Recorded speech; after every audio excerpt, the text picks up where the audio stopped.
Le verset 32. Toujours de Genèse chapitre 27. Le verset 32.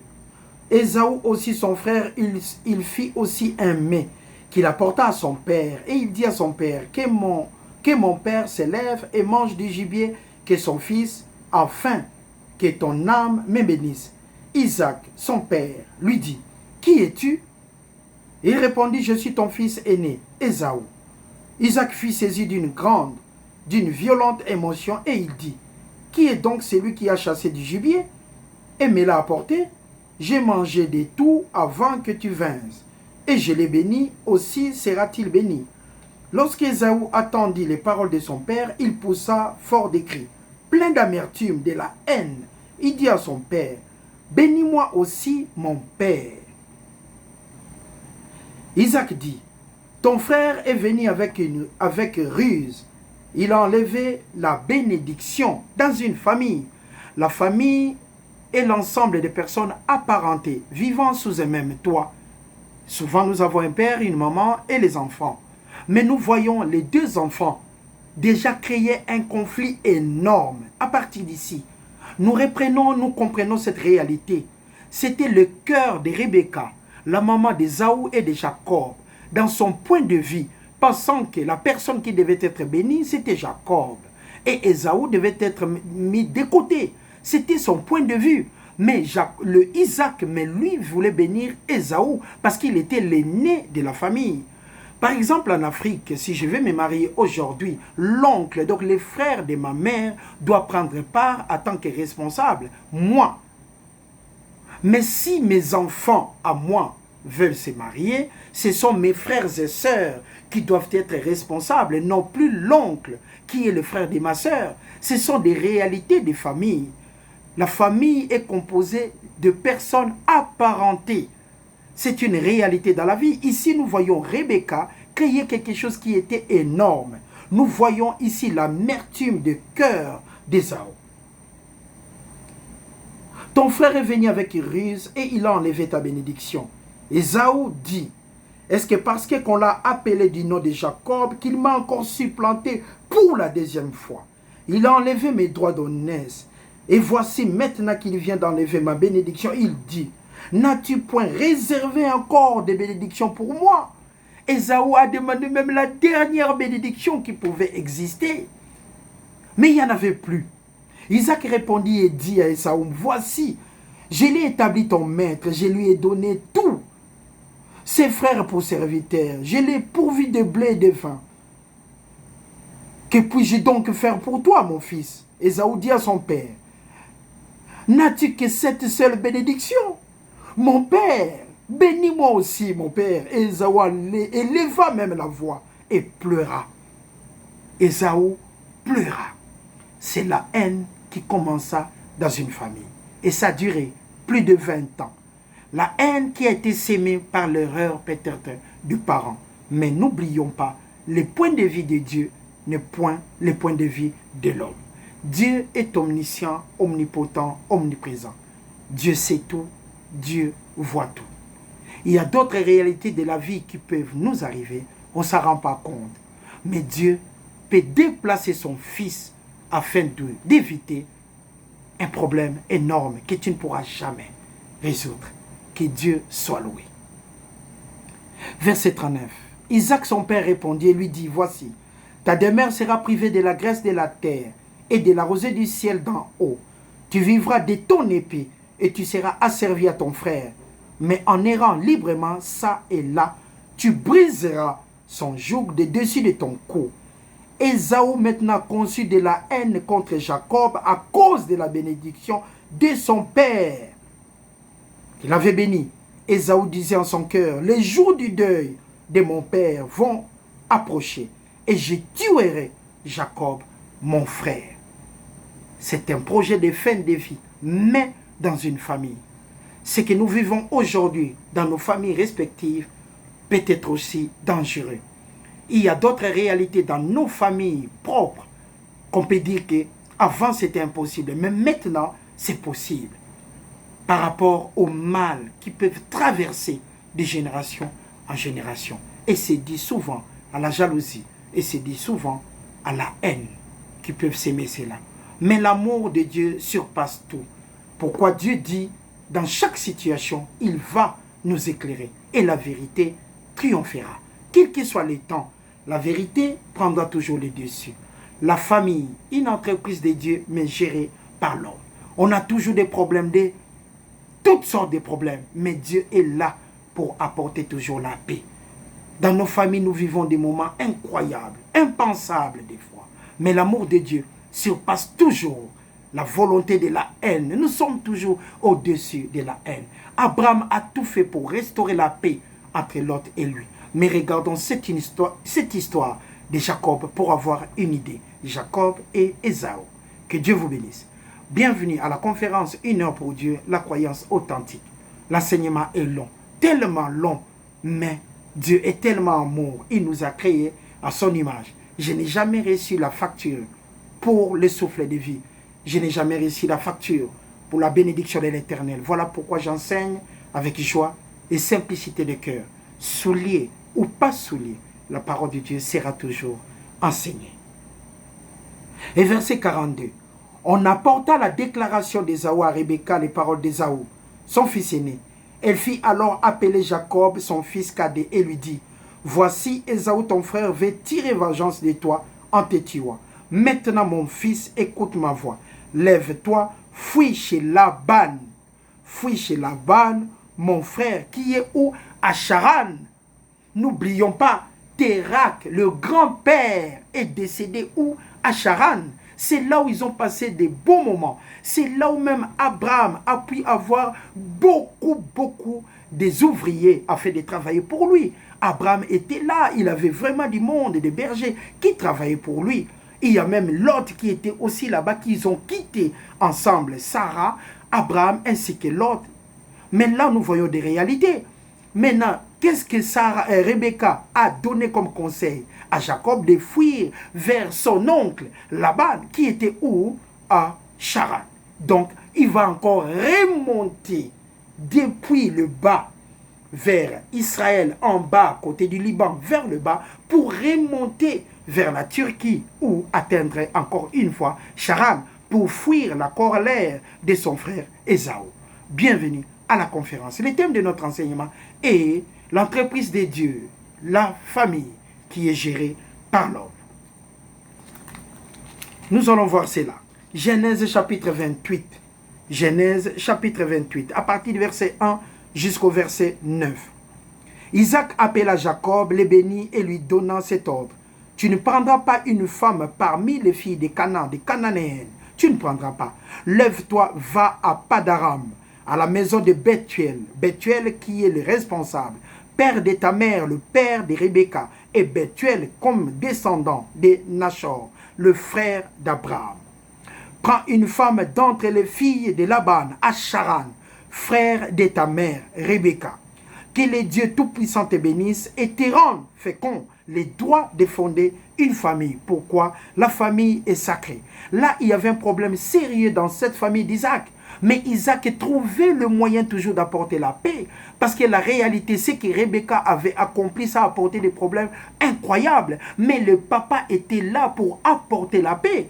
Parce que qu'est-ce que Isaac a fait? Il a dit à Jacob, remonte maintenant chez Laban, ton oncle. Ne prends pas des filles ici des Canaan, des Cananéennes. J'aimerais bien que nous soyons toujours dans notre lignée. Là-bas, il y a les fils de Nachor. Il y a Bethuel qui a pu avoir Rebecca, ta maman, ainsi que ton oncle Laban. Nous comprenons cette histoire, nous voyons la famille qui est l'entreprise de Dieu, mais qui est gérée par l'homme. Voilà, toujours il y a des parties corruptibles qu'on ne peut pas comprendre. Mais dans tout cela, le point de vue de Dieu demeurera toujours le point de vue de Dieu. Ce que l'homme a sémé ira toujours à la poubelle. Ce que l'homme a sémé peut être détruit, mais ce que Dieu a sémé restera toujours incorruptible. Que 1000 tombent à gauche, 10 000 à votre droite, vous ne serez jamais atteint. La famille est sacrée. C'est l'entreprise de Dieu qui est gérée par l'homme. La famille est sacrée. Quels que soient les problèmes qu'on peut vivre, la paix de Dieu va toujours être au-dessus de la mêlée. Et là, nous voyons le point de vue d'Isaac qui est tiré de Rebecca, afin que Jacob puisse se rendre à Charan chez Laban. Laban est le frère de Rebecca, qui est issu de Bethuel, et Bethuel qui est issu de la descendance de Nachor. Et Nachor, le frère d'Abraham. Et les deux ont pour papa Térak. Que Dieu vous bénisse. Qui te donne la bénédiction d'Abraham à toi et à ta postérité avec toi, afin que tu possèdes le pays où tu habites comme étranger, et qu'il a donné à Abraham. Et Isaac fit parti, Jacob, il s'en alla à Padaram, auprès de Laban, fils de Bethuel, l'Araméen, frère de Rebecca, mère de Jacob et d'Ésaü. Ésaü vit qu'Isaac avait béni Jacob et qu'il avait envoyé à Padaram pour y prendre une femme. Et quand le bénissant et lui disant avait donné cet ordre, tu ne prendras pas une femme parmi les filles de Canaan. Ésaü maintenant cherche à se venger. Il vit que Jacob avait obéi à son père et à sa mère pour se rendre à Charan, là où ça se trouve maintenant en Turquie, et qu'il était parti pour Padaram. Ésaü comprit ainsi que les filles de Canaan déplaisaient à Isaac son père, et Ésaü s'en alla vers Ismaël. Vous vous souvenez d'Agar, en tant que servante, quand Saraï a voulu remplacer le point de vue de Dieu. Mais Dieu dit, je vais te donner un fils qui sera Isaac. Mais là, nous voyons que Ismaël, dans la descendance d'Agar, il prit maintenant Ésaü, le frère de Jacob. Il le prit pour femme, outre les femmes qu'il avait, Mahalat, fille d'Ismaël, fils d'Abraham, et sœur de Nebajot. C'est une réalité de la vie. La famille scindée en plusieurs morceaux parce qu'il y avait un problème qu'on devait restaurer la paix. Et Isaac a tout fait pour apporter la paix. Jacob est parti et c'était la séparation de deux ennemis, de deux frères, Jacob et Ésaü. Comme ça arrive aujourd'hui dans nos familles. Mais il y a souvent que deux raisons dans nos familles qui apportent des séparations. La jalousie et la haine. Mais il y a d'autres raisons supplémentaires, la richesse. Le jour de la mort des responsables de la famille qui fut riche, c'est le jour où il y a beaucoup de problèmes. Mais quand un pauvre meurt, il n'y a pas de problème parce qu'il n'a rien laissé. On ne doit rien partager. On peut hériter que son nom, il n'a rien. Après l'enterrement, chacun retourne chez soi. Mais à la mort d'un homme riche, c'est là où la famille est scindée en trois. Parce qu'il y a des biens à partager. Et pour partager des biens exactement, c'est difficile. Parce que c'est en nature. Celui qui a pris par exemple des pagnes et celui qui a pris une voiture et celui qui doit hériter, je ne sais pas moi, des parcelles comme chez nous au pays, qui doit hériter des biens, je ne sais pas moi, des élevages ou quoi d'autre, il y a toujours un problème. Comment on peut diviser des poissons qui sont dans l'eau? Comment on peut compter les poissons pour séparer? Il y a l'autre qui peut prendre. Comment on peut diviser une parcelle dont il y a tellement plusieurs héritiers? Et c'est là où commencent les problèmes. L'héritage dans nos familles. Et pourtant, Dieu a béni la famille au commencement. Mais comme c'est géré par l'homme, la corruption est entrée. Voilà pourquoi nous disons que Dieu est le Tout-Puissant. Aujourd'hui, nous avons des enfants qui peuvent se dresser contre leur propre papa, contre leur propre maman. C'est une réalité de la vie. C'est dû souvent à la haine, des comptes à rendre. On ne se souvient jamais du bienfait. Comme je vous ai dit précédemment, mon père a fait tellement de choses pour moi. Mais des fois, on ne voyait pas ça d'une manière physique, matériellement. On ne pouvait pas toucher cela. Mais aujourd'hui, on est devenus des grands, des majeurs. On s'est rendu compte que les temps d'études que papa m'a donné de 18h jusqu'à 20h, jusqu'à 19h, j'ai tellement appris des choses. Que Dieu bénisse son cœur et que son âme repose en paix. Encore une fois, que Dieu vous bénisse. Le thème de notre enseignement est la famille. L'entreprise qui est créée par Dieu. L'entreprise de Dieu, mais gérée par l'homme. Verset 1. Verset 10, nous comprenons. Nous allons plutôt regarder chapitre 29 du verset 4 au verset 6. Jacob dit aux bergers, « Mes frères, d'où êtes-vous » Ils répondirent, « Nous sommes des Charan. » Charan, c'est la région où il y avait Laban. Il leur dit, « Connaissez-vous Laban, fils de Nachor? Ils répondirent, nous les connaissons. Il leur dit, est-il en bonne santé? Ils répondirent, il est en bonne santé. Et voici là Rachel, sa fille, qui vient avec les troupeaux. Et voici Rachel, sa fille, qui vient avec les troupeaux. Donc Jacob était à la bonne adresse selon les instructions de son père Isaac. Maintenant, Genèse chapitre 30. Magnifique cet enseignement pour comprendre la famille. La réalité incroyable et impensable. Les deux frères qui ne se disent pas bonjour. Les deux sœurs qui ne se regardent même pas. Mais tout ce qui a été écrit en avance est pour notre instruction. Parce que Dieu est tout simplement amour. Genèse chapitre 30. Mais avant le livre de Genèse chapitre 30, nous allons passer dans l'autre section du 29 chapitre 10. Donc, Genèse chapitre 10, à partir du verset 10, Genèse chapitre 29 plutôt, à partir du verset 10 au verset 14, excusez-moi. Lorsque Jacob vit Rachel, fille de Laban, frère de sa mère Rebecca, les troupeaux de Laban, frère de sa mère, il s'approcha, roula la pierre dessus l'ouverture du puits, et abreuva les troupeaux de Laban, frère de sa mère. Jacob baisa Rachel, et éleva la voix et pleura. Jacob apprit à Rachel qu'il était parent de son père, qu'il était fils de Rebecca. Et elle courut l'annoncer à son père Laban, Rachel. Dès que Laban y attendit parler que Jacob, le fils de sa sœur, il courut au-devant de lui.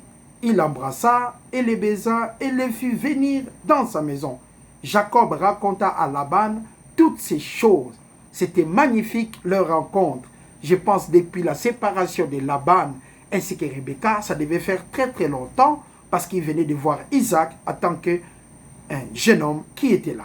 Et Laban lui dit, certainement tu y es mon once et ma chère, encore une fois, la famille, l'entreprise de Dieu gérée par l'homme. Verset 15 jusqu'au verset 27. Jacob demeura 1 mois chez Laban. Puis Laban dit à Jacob, parce que tu es mon parent, me serviras-tu pour rien? Dis-moi quel sera ton salaire. Or Laban avait 2 filles. L'aînée s'appelait Léa et la cadette Rachel, qui était belle. Léa avait les yeux un peu délicats, mais Rachel était belle de taille et belle de figure, une belle femme. Jacob aima Rachel et il dit, je te servirai 7 ans pour Rachel, ta fille cadette. Quel amour! Et Laban dit, j'aime mieux te donner que de la donner à un autre homme. Reste chez moi.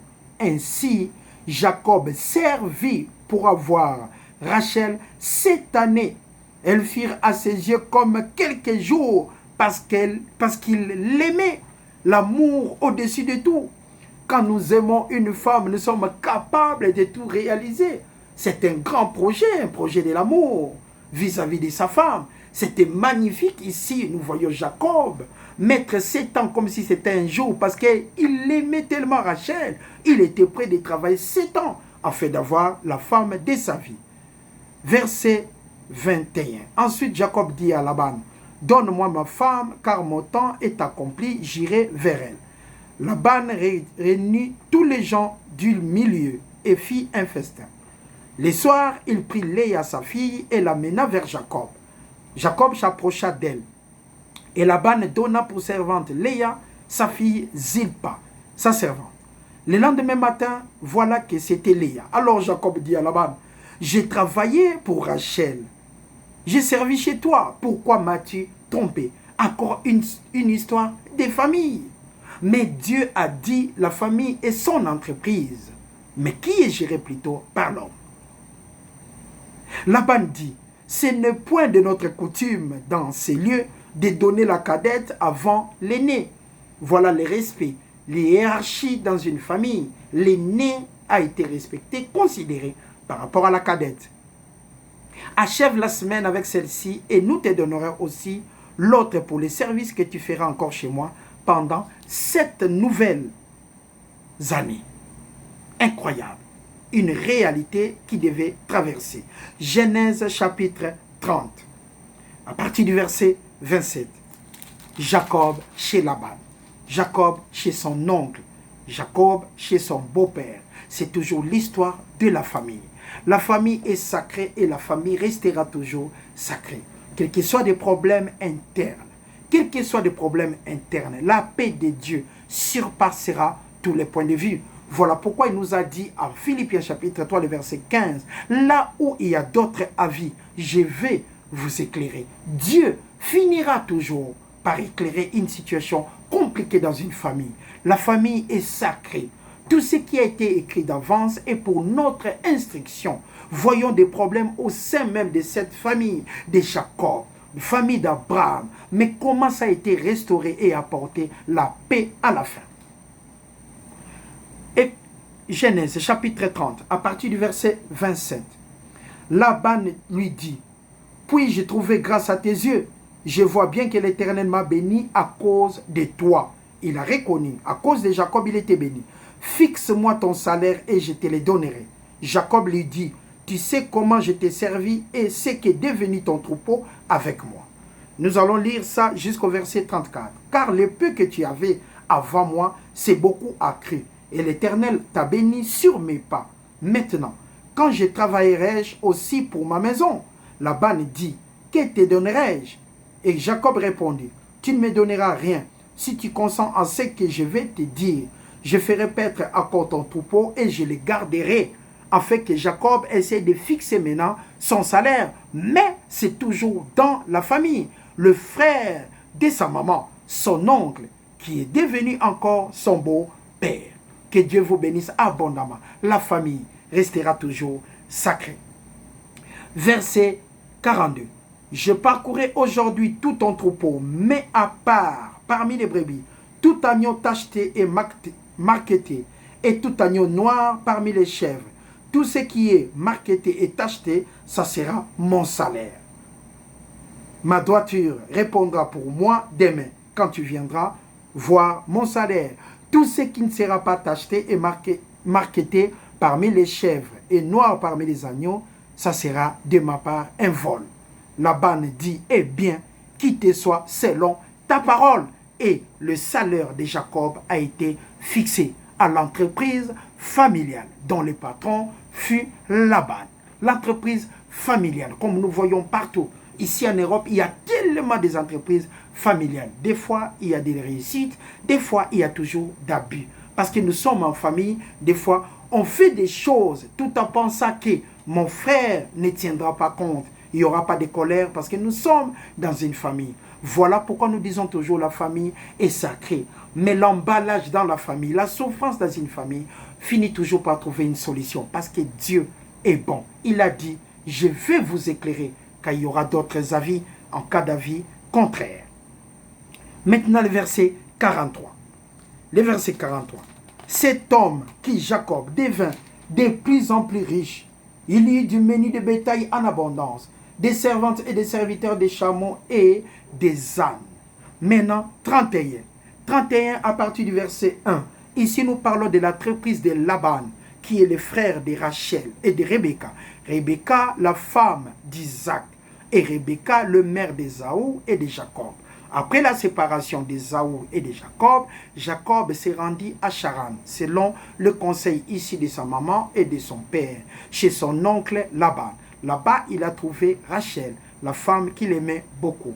Et ils ont créé cette entreprise dont le patron était Laban et Jacob travaillait là-bas. Et le salaire a été marqué par les choix des chevreaux ou soit d'ânes, tout ce qu'il y avait là-bas, par des points marquetage ainsi que tout ce qui était peut-être acheté. Il y avait tellement de choses que Jacob devait bénéficier pour le salaire dans cette entreprise familiale.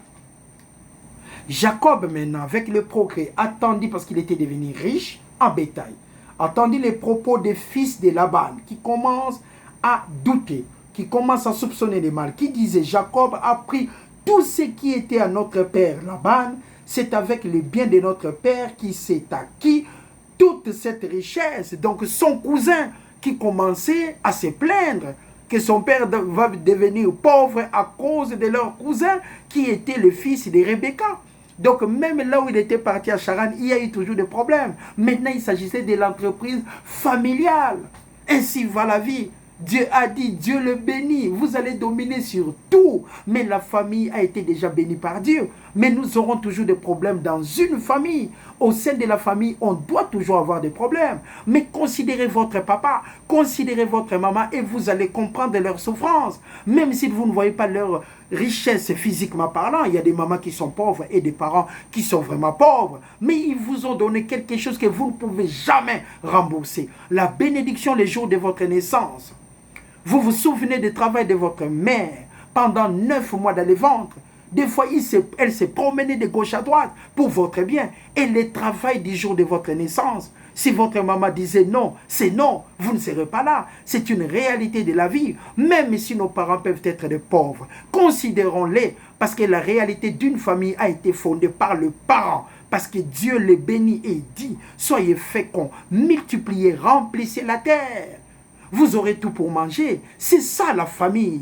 La famille est l'ensemble des personnes qui ont une même idée issue de la descendance vivant ensemble. Papa, maman, ainsi que les enfants. Et ça, nous voyons cette réalité de cette famille élargie même, mais qui était composée d'une manière stricte. Parce qu'on a envoyé Jacob chez Laban, c'est encore dans la même famille.